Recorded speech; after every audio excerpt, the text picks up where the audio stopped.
पिछले दिनों केंद्र सरकार के किसी ट्रिब्यूनल से या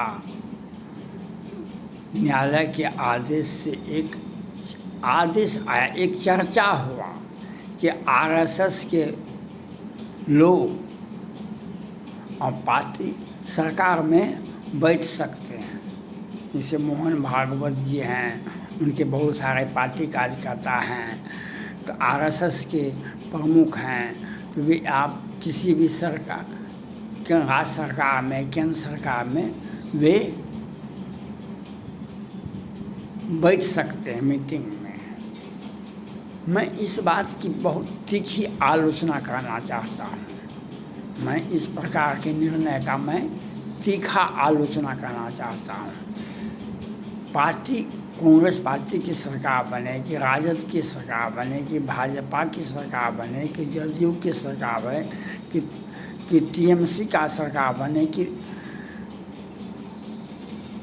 तमिलनाडु का पार्टी का सरकार बने, पार्टी की सरकार, किसी भी पार्टी की सरकार के माध्यम से जनता का वह नेतृत्व जीता, जनता का विश्वास जीता। पार्टी के लेवल से, पार्टी के लेवल से आपने जनता का भरोसा जीता, आपके पार्टी को बहुमत मिला, तो आपका पार्टी के माध्यम से आपको जनता के बीच में गए। सरकार में तो आपका कोई महत्व नहीं है। सरकार बनाए, आपने शपथ ग्रहण किया कि हम संविधान के according to rule, according to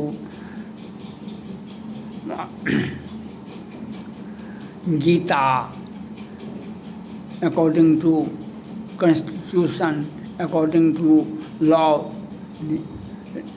हम इसके माध्यम से हम सरकार चलाएंगे। तब पार्टी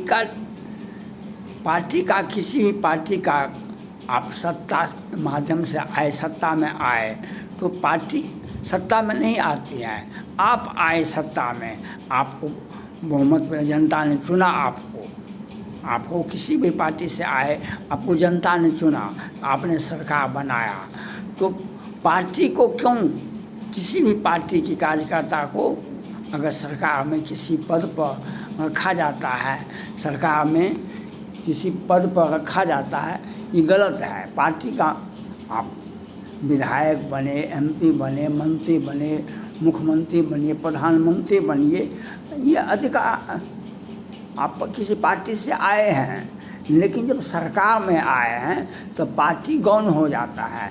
आप मंच पर बैठ करके आप पार्टी मीटिंग में जाइए, जितना आपको प्रचार प्रसार करना। जैसे मायावती जी प्रधान और मुख्यमंत्री थी उत्तर प्रदेश की, तो जगह जगह पर हाथी का मूर्ति बना दिए, कि क्या हो गया?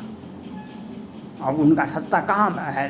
दोहरा करके आया, साइकिल छाप का प्रचार प्रसार कितना हो गया। तो अब अपने पार्टी का प्रचार प्रसार करते हैं। केजरीवाल जी दिल्ली में खूब प्रचार प्रसार करते हैं, क्या 1000 करोड़ प्रचार प्रसार पर लगा दिए। तो आप लगा दिए एक, तो वह भी गलत है। और पार्टी का सत्ता में आप पार्टी का बात, आप पार्टी कार्यालय में जाकर के बात रखिए। पार्टी का आपको किसी भी परिस्थिति में पार्टी का प्रमुख के हैसियत से, पार्टी के बड़े सदस्य होने के नाते आप सरकार के अंग नहीं हुए, आप सरकार के अंग नहीं हो गए। आप जनप्रतिनिधि चुन करके आए, किसी भी पार्टी से आए हैं, आप विधायक बनिए, सांसद बनिए, मंत्री बनिए, मुख्यमंत्री बनिए, प्रधानमंत्री, तो आप जनप्रतिनिधि बने। और जनप्रतिनिधि से आपको संविधान के द्वारा आपको प्रदत्त अधिकार दिया गया है, आपके पार्टी को तो नहीं दिया गया है। इसीलिए किसी भी पार्टी को सत्तासीन, सत्ता के में नहीं बैठने का अधिकार है। सत्ता के साथ वह सहभागिता नहीं दिखा सकता है। सत्ता का दूसरे किसी सत्ता का अतिरिक्त लाभ उसको नहीं मिलेगा। जो जनप्रतिनिधि हैं उनको लाभ मिलेगा, जो चाहे मंत्री हैं कि विधायक हैं, जो भी हैं, उनको लाभ मिलेगा। लेकिन पार्टी में आप अगर किस प्रकार का आप पार्टी का भाव को आप आमंत्रित करते हैं, पार्टी के बड़े सदस्य को आमंत्रित करते हैं, तो ये एक जैसे रूस में है, जैसे चाइना में है, जो पार्टी का कार्यकर्ता ही पश्चिम बंगाल में भी था, पहले कम्युनिस्ट पार्टी का, आज भी है, टीएमसी का बोलबाला है। आज पहले भी कम्युनिस्ट पार्टी का था पश्चिम बंगाल में, और आज भी टीएमसी का बोलबाला है कि पार्टी में जो निर्णय होता है वही उसको ममता बनर्जी लागू करती है। तो वह क्षत्रिय पार्टी है। क्षत्रिय पार्टी का उसका अंत तो बहुत दुखदायी होता है। डूब गए सकल संसार, जब डूबता है ना सरकार उसका, तब फिर कभी उगता नहीं है। क्षत्रिय पार्टियों का इतिहास आज 2-3 बार से कांग्रेस पार्टी विपक्ष में, लोकसभा में विपक्ष की भूमिका में उतना संसद उनका नहीं जीता, इस बार जीता। तो जो राष्ट्रीय पार्टी होती है वह सत्ता में वापसी होता है। क्षत्रिय पार्टी जब सत्ता से विचलित हो जाता है, चाहे कोई भी हो, चाहे ममता बनर्जी हो कि टीएमसी हो कि जदयू हो कि राजद हो, जितनी भी क्षत्रिय पार्टी हैं उसका अंत देखिए। पश्चिम बंगाल में कम्युनिस्ट पार्टी का एक छत्र राज था 25 वर्षों तक, उसका सरकार डूब गया, उसका पार्टी डूब गया पश्चिम बंगाल में। क्या वो सांसद है, क्या वो विधायक है? इसलिए क्षत्रिय पार्टी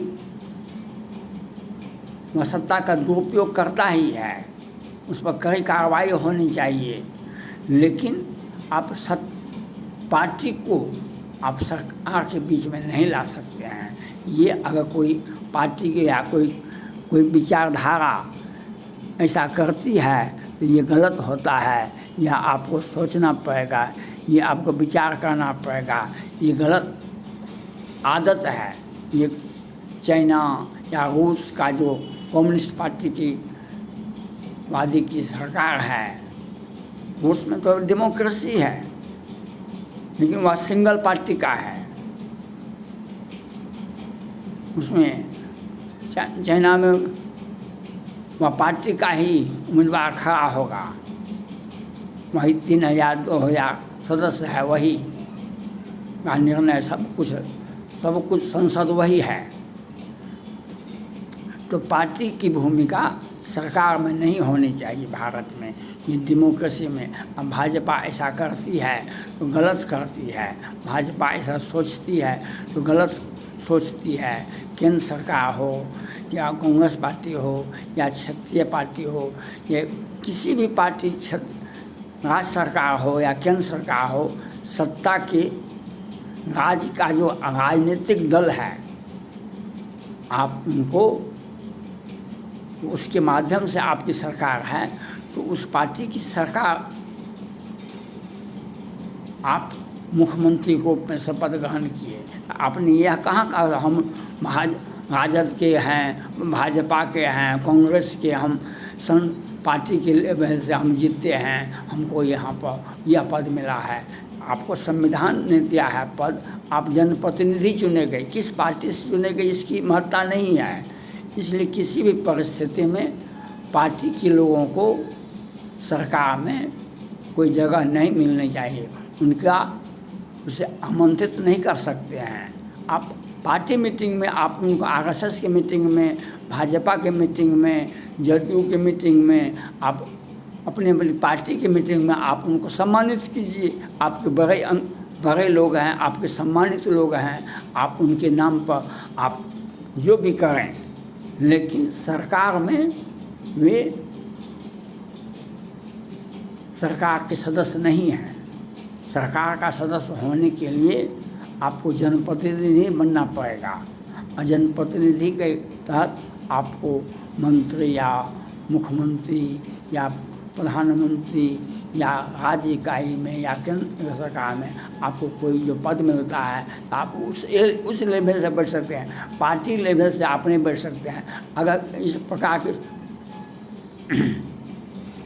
शुरुआत होती है इस प्रकार की अगर कुव्यवस्था का श्री गणेश होता है, ये दुर्भाग्य होता है, ये दुर्भाग्य होता है, क्योंकि हम इस प्रकार की व्यवस्था का विरोध करते हैं। डेमोक्रेसी हमारे देश में है, भारत में डेमोक्रेसी मजबूत है।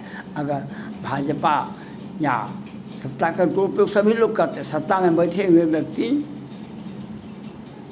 आज जो दिल्ली में अराजक की स्थिति पैदा हुआ, PFI का शाहीन बाग बना, दिल्ली में कितने लड़का लड़की का कत्लेआम हुआ, कितने हिंदू लड़कियों का कत्लेआम हुआ, तो क्यों आप सरकार बनाए?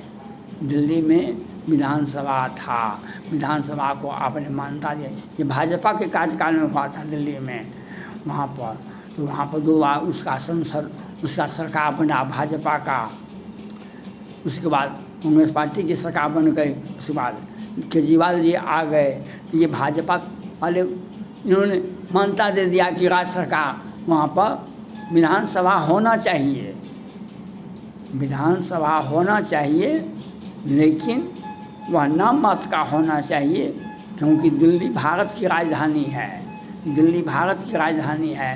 लेकिन भाजपा वाले ने शुरू में ऐसा नहीं किया। आज केजरीवाल को अधिकार के पर को कतरा गया। केजरीवाल जी जो कहते थे वह सही कहते थे, जो चुनी हुई सरकार को आप अधिकार दीजिएगा कि केंद्र सरकार को अधिकार दीजिएगा, तो यह काम गलत किया था भाजपा वाले ने शुरुआती में। आप आज विधानसभा को नाम मात्र का अधिकार दीजिए, जैसे जम्मू कश्मीर में, दिल्ली में, जैसे 30 केंद्र शासित राज्य में जो है वहाँ पर राज्यपाल नहीं होता है, उपराज्यपाल होता है। उस प्रकार से व्यवस्था होनी चाहिए। तो सत्ता में आप आए, जनप्रतिनिधि बने, आपका स्वागत है, लेकिन पार्टी के लेवल से सत्ता में किसी व्यक्ति को आमंत्रित नहीं किया जाना।